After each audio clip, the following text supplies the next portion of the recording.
Happy Thursday, everybody. I hope you've had a terrific Thursday. We're almost to the end of the week, but we don't need to jump ahead. We need to stay right here. And with that being said, I want to come to you today on the topic of abandonment. I've really been ping-ponging this in my brain. I just came up to me, and I don't know if there's just someone specific that really needs to hear this today, but I wanted to come to you with it.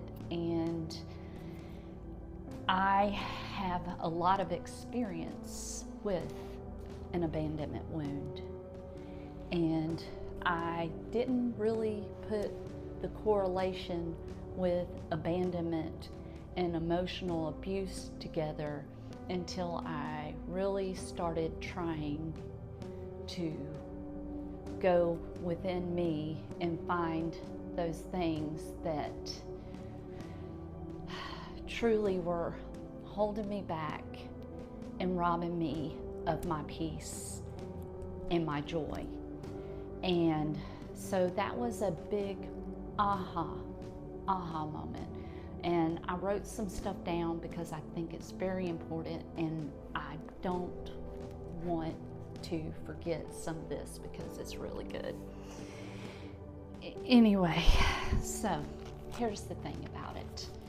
So when you're growing up, if you come from any kind of abusive background and there is emotional abuse, and what that may look like is you're worthless, you're never going to amount to anything, you're not good enough, so on and so forth. And so what happens is, in those moments, we start feeling worthless. We start feeling undeserving, and we start abandoning ourselves. And the bad thing about that is a lot of times it goes unrecognized. We just feel worthless, and we look to fill that abandonment with a person, and that doesn't work because it's in here. And the second problem of that is, most of the time, the people that we choose, they feed into that abandonment wound, because we choose people that are similar to the people in our past that created the wound. So we continually abandon ourselves because we develop this script and we hold it in here. So here's the thing about it though. It's not really about you. It's about the perpetrator, the person who was saying those things and doing those things to you. It's not you.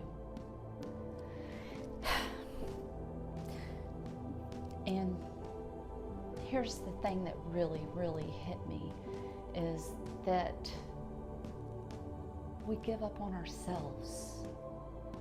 And we have to learn how to reverse those scripts. And it's not easy, because first you have to recognize them, and you have to dig,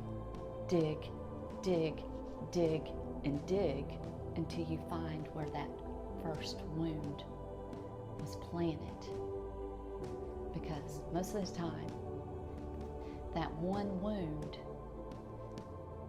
contributes to another wound, to another wound, to another wound, and then you're in this vicious, toxic cycle. And it's sad. It's really, really sad. And it's really, really hurts. And you really, really go through life thinking that you're not worthy of love. And you're, trying to hide out in the background, or, you try to medicate that wound with alcohol like I did for so very long, because it's a terrible feeling. Here's the thing about this. You have to learn how to re-script it and know that's not you. What people say, it's not you, it's them. And think about it this way. What if someone said those terrible things that were said and done to you, to your kid or to your pet? What would you do? You would get upset, right?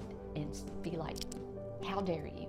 How dare you say that about my kid? How dare you say that about my animal? And you know, the next thing you would do is that you would go to your child or to your pet, and you would do your best to help put the belief of worthiness back in them. So here's what I want to say is this.